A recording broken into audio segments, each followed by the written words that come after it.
And I remember earlier in the year thinking, because I've always had a desire to be very adventurous and travel around and all this kind of stuff. Am I going too long or? No, you're good. Okay, sure. Yes. All right. I was just. So I've always had like this desire to travel and get into danger and push myself and like real danger that I can have these deep life experiences that you wouldn't have living life huddled in the corner. Mm-hmm. Even if you live for 100 years, if you're living in the corner, it's not worth it. So earlier on in the year, school year, I was reflecting back and I realized it had been like 6 months since I had been in a life-threatening situation. I was like, oh man, kind of disappointed that it was like that. Short story, I was in South Dakota over the summer, tried to cross this river to this rock outcropping on the other side that went underneath a wall, like a rock wall, and there was like this rock outcropping. Did it like 5 years earlier. I thought the river was shallow. It wasn't. Overestimated my ability, and I got like sucked under. It was a really powerful current, and a little ways down there was a waterfall, 15-foot drop, giant sharp rocks on the bottom, and so I kind of like grab onto the rock real quick, but the river had cut the rock underneath it, so it was like this concave kind of thing, and it like sucked me under. My body was like hidden underneath the rock, and so like I had to like fight and pull myself up and get myself on the rock, and I was stuck on there for like 30 minutes. And my cousins were like continually throwing these tire inner tubes to me so that I could hop onto the tire and then maneuver myself to a place where I wouldn't fall over the waterfall. That was my experience. When I left it and I looked back, it was child's play. Like I thought it was sketchy and dangerous, but I looked back and like it got really shallow before the waterfall, so I could have saved myself even if I hadn't grabbed the rock. Like I could have stood up and like walked away. But just being in that situation, I thought my life was in danger. Kind of the same thing. Having like that huge adrenaline rush. Yeah, it's something that we don't experience a lot in any. I mean, we literally have designed society to be the least life-threatening that it can be, and rightfully so. But the problem with that is you never get to experience. I mean, like people who never run more than a mile at a time. Yeah, they don't experience what I had talked about that one time in the current event. The endorphins and kephalins, endocannabinoids, things like that, dopamine releases that are triggered and designed to. I mean, endocannabinoids are literally the human creation of a cannabis, like the THC, which is the psychoactive part of cannabis. It's literally the human creation of that. Yeah, that. You don't get to experience that unless you push your body so far that the natural things in your body that we as cavemen and hunter-gatherers and people who weren't in society had to actually literally fight for themselves. Yeah. They had to develop that in human bodies, and now we don't need them because we're in such a sheltered society. But if you actually get to do that, and I totally feel what you mean, because running up that rock face and stuff, and it wasn't that I was ever really, really in danger, but it was knowing that I'm that close to danger. Yeah. And like you said, oftentimes when you look back, it's not that big of a deal, but when your body goes into that overdrive of an adrenaline rush and you become this totally different person. Yeah, you experience so many new things, and I don't know, and this is why I guess so many people are fascinated with zombie apocalypse kind of stuff, because you almost kind of want to see that. Same thing with car crashes. Americans are so fascinated by people who get in car crashes, and say, it's not that you want someone to get hurt, but it's like you want to see how bad the car crash was. Yeah. That's why we have Grand Theft Auto. I mean, we've designed things to stimulate that, but we never actually put your actual body in that situation. And it's something that, I hate it, but I almost kind of wish I were in life-threatening situations more. I almost wish a zombie apocalypse were to happen, or everything to go, crazy, where my normal life isn't normal anymore, where it's not like it's just set up for me to go through high school, go through college, and then, and then we have some work, and then you have kids, and you die. I almost kind of wish my life were defined differently.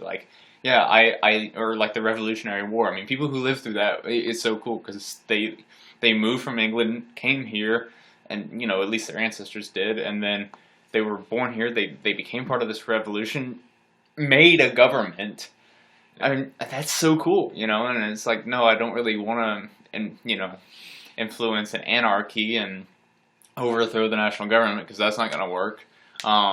But just seeing different things like, and I guess it was over break. You were off in Klagetoh.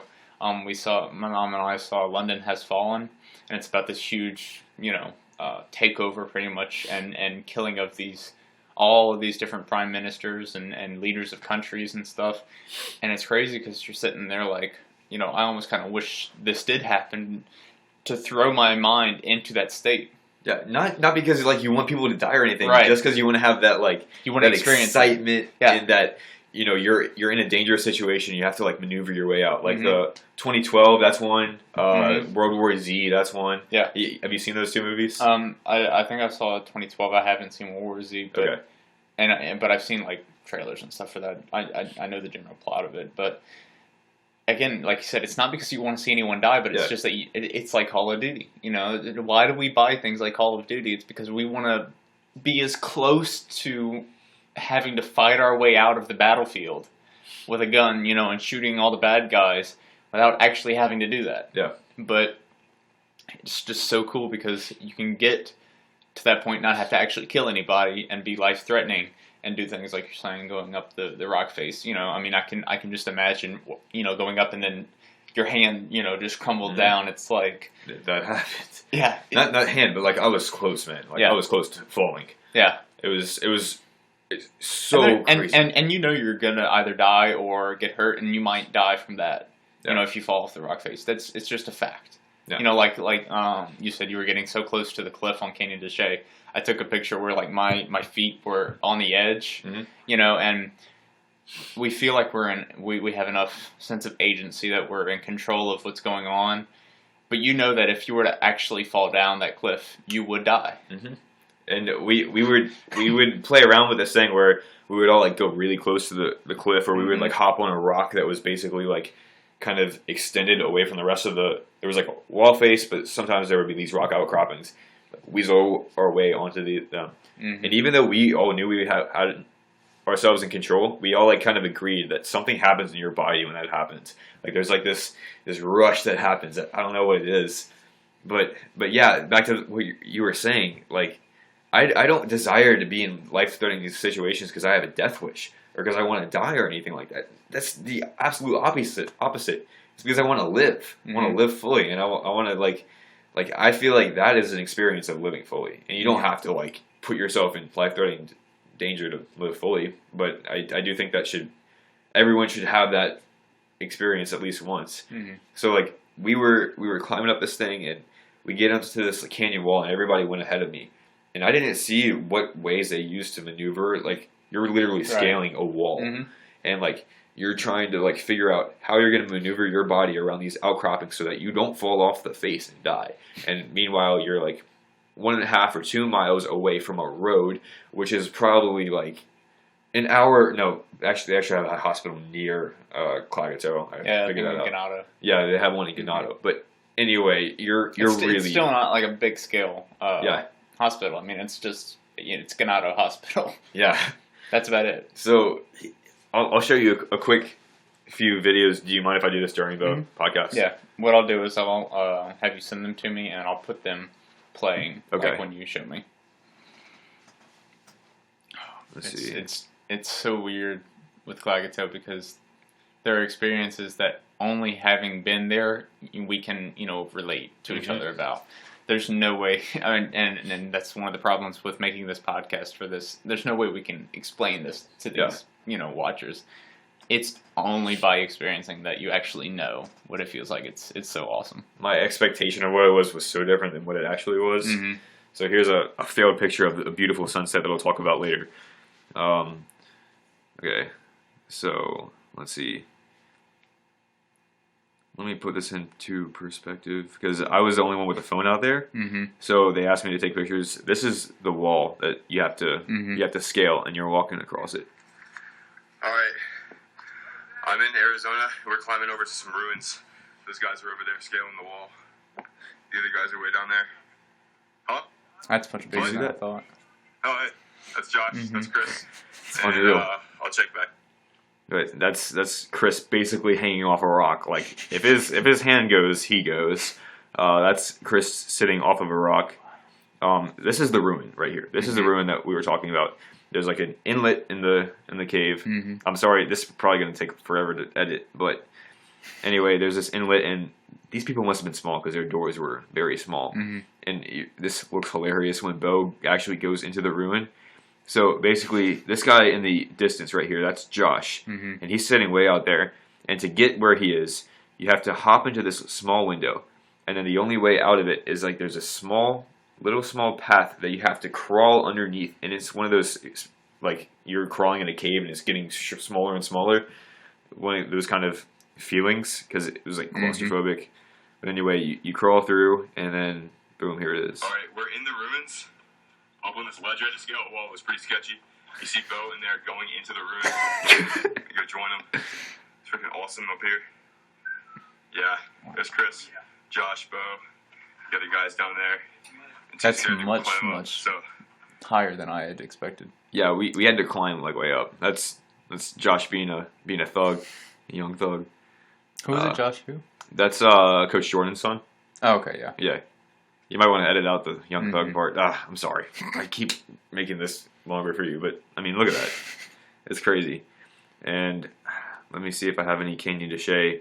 You can even edit this part out completely. I just want to show this to you because it's so awesome. yeah. Chris is on the ledge right there. Oh, back up, dude. Back the hell up, dude. Don't get that close.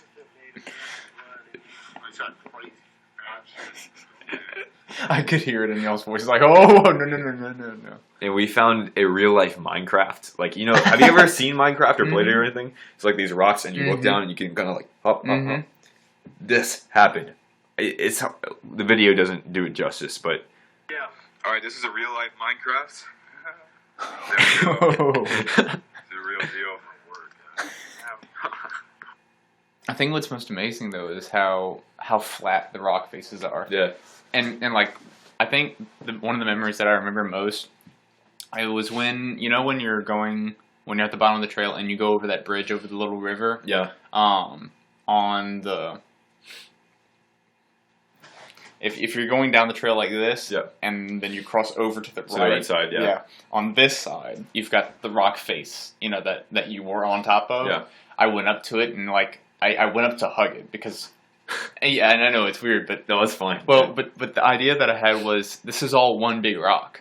Yeah. So like I will hold this big rock, and I went up to it and like I went to hug it, and that like having that sense of feeling of like this one big rock that I'm hugging is so even beyond just seeing it. Yeah, You know what I mean? And I was sitting there literally hugging this big rock and thinking to myself, like, how, Yeah. I'm used to just, mud yeah, and grass. trees. Yeah, and trees. And it's like, it's impossible and unfathomable to experience that. And I didn't know what to do. Like, I was like, this doesn't exist, but I'm touching it. I'm literally hugging this big rock. Yeah. Big rocks to me down here are the ones like under the train tracks. Those big ones. Like, that's a big rock here. I don't know. That was one of them. Like, because one of the things about memory is what etches into your memory most are things that are so foreign to you. When you experience daily life, that's not going to etch into your memory. Yeah. Whereas that was so different that it was like, I don't know. I didn't have any former experiences to explain it. So. Yeah. I actually have a video from that area, I believe. I don't know if it's exactly that area, but it's around there. So I'll pull it up. Let's see. You're just like me. You feel like 20,000 pictures and videos. Yeah, I mean, I totally understand.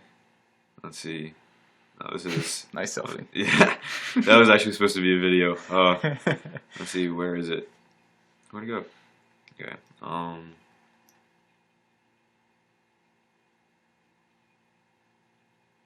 Okay, yeah, it's right here. This is around that area of the bridge. Yeah. I'm in a really cool place right now. Check it out. Yeah, bridge.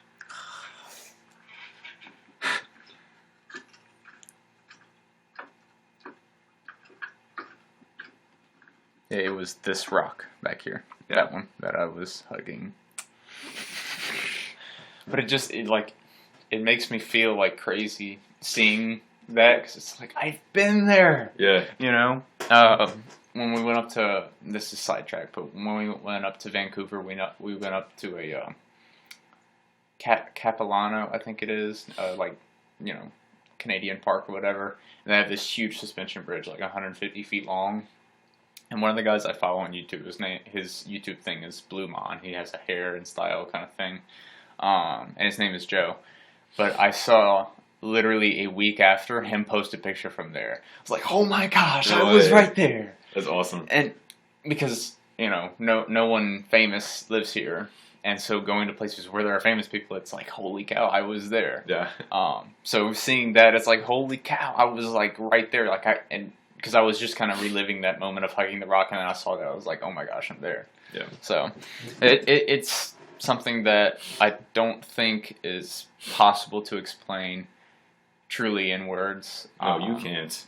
And it's something that, in all the words I've used to explain it, I still haven't gotten there. Yeah. You know, and it's only by experiencing it. And I think that for a lot of things, that I'm just so glad that you were able to make it. You know, yeah. because it's something that I really would be remiss, you know, if I didn't, you know, if I didn't go on it. Yeah. Because it's an experience that I don't think it's so much what you take away from it, but it's just the fact that you did that.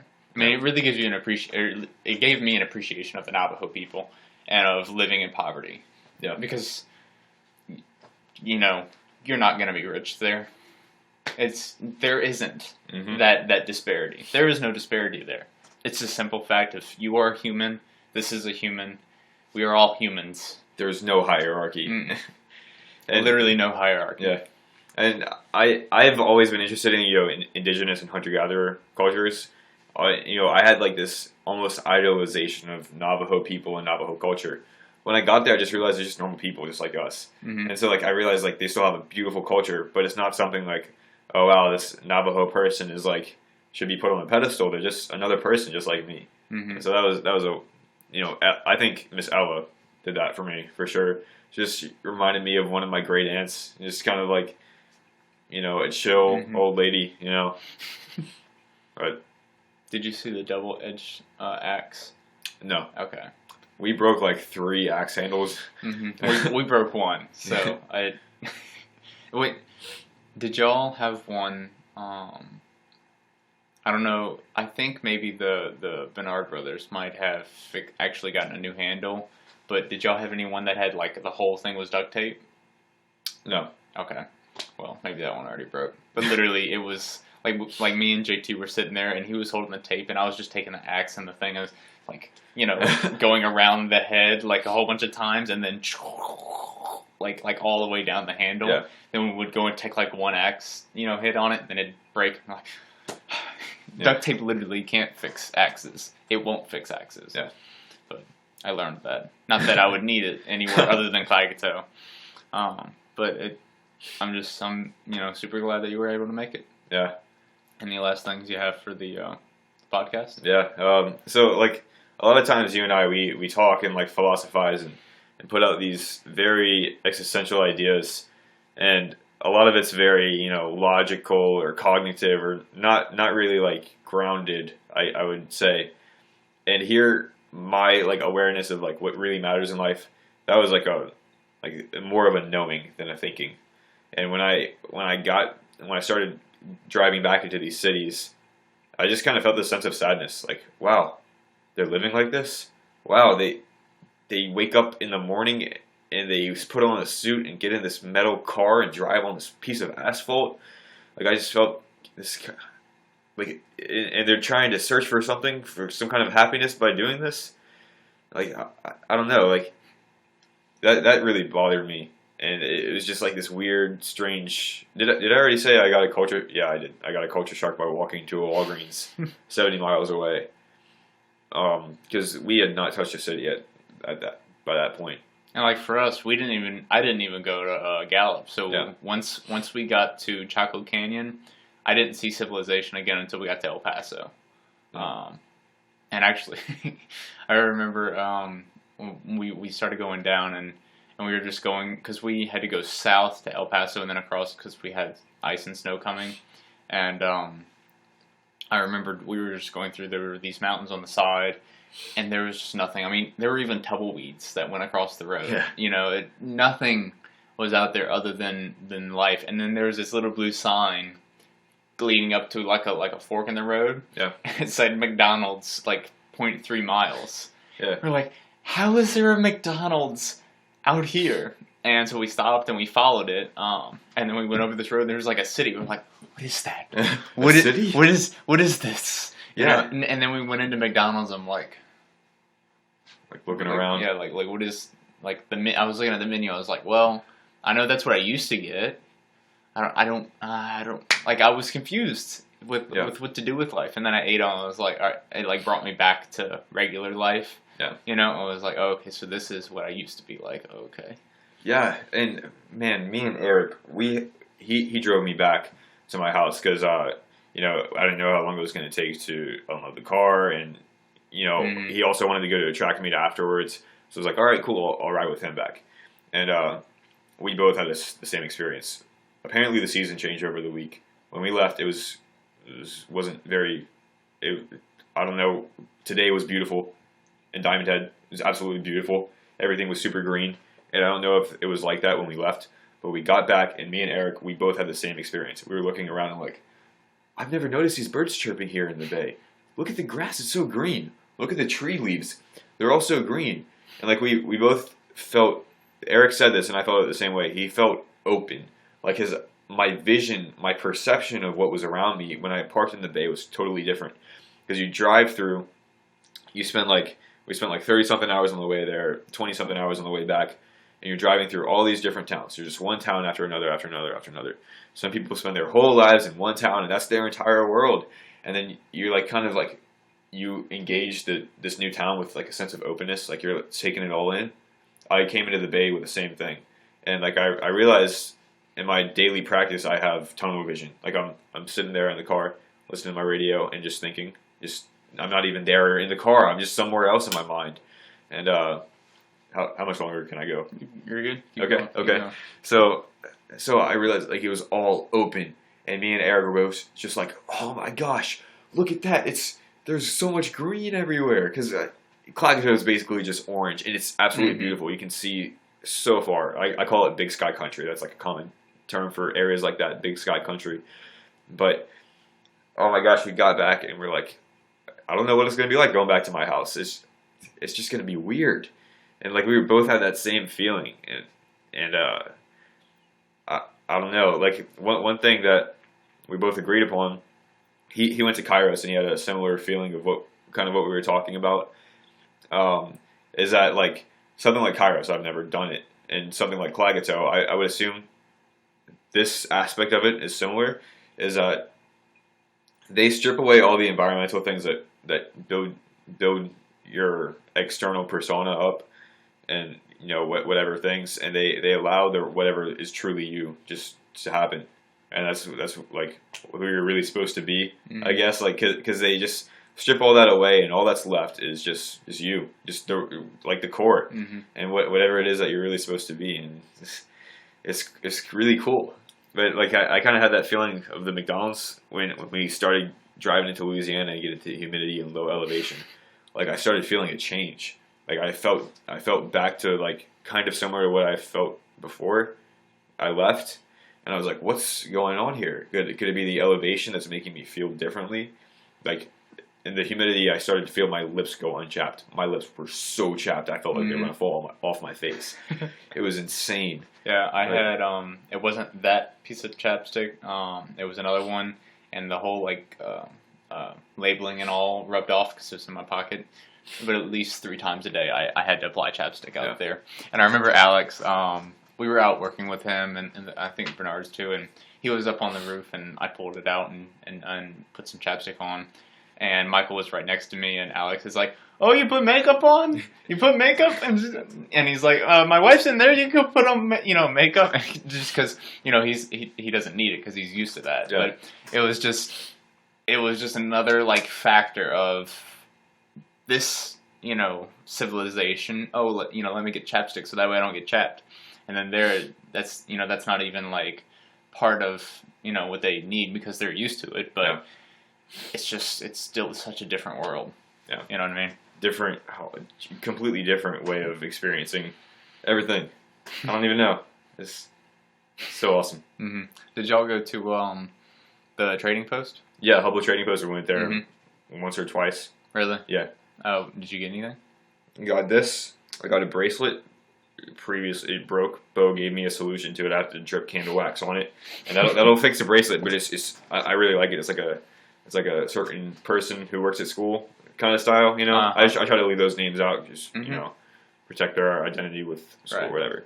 But it's one of those kind of style ones, and I That's really cool. like it. I got. Did you get like 20 of them? Like, No, I only got one. But oh wait, never mind. I did get the bracelet from Hubble. I got it from someplace in New Mexico. Sorry, but I did get this from Hubble. I got Navajo tea from Hubble. I got like a superfood bar. I want to eat a superfood bar. I like goji. Did you have fried bread? Okay, so Navajo tacos. almost everybody had fried bread. Mm-hmm. We never had Navajo tacos cooked at the Hogan, unfortunately. Man. I was really looking forward to those, but we never had them. I think one of the people, he works in the kitchen, joked that we might have those as part of the lunch. Hopefully that'll be a true thing. Mm-hmm. It might be a dinner for the boarders or something. But we were leaving the Hubble, and there was like a little flea market going on, right? And there's like a station that they have fried bread at, and it was right before the sweat lodge, and you're supposed to eat like a light lunch before you do it. And luckily I didn't eat the fried bread because it would have been worse throw up. But apparently everybody ate it, and they were just ecstatic. They were like, "Oh, what is this? What is this?"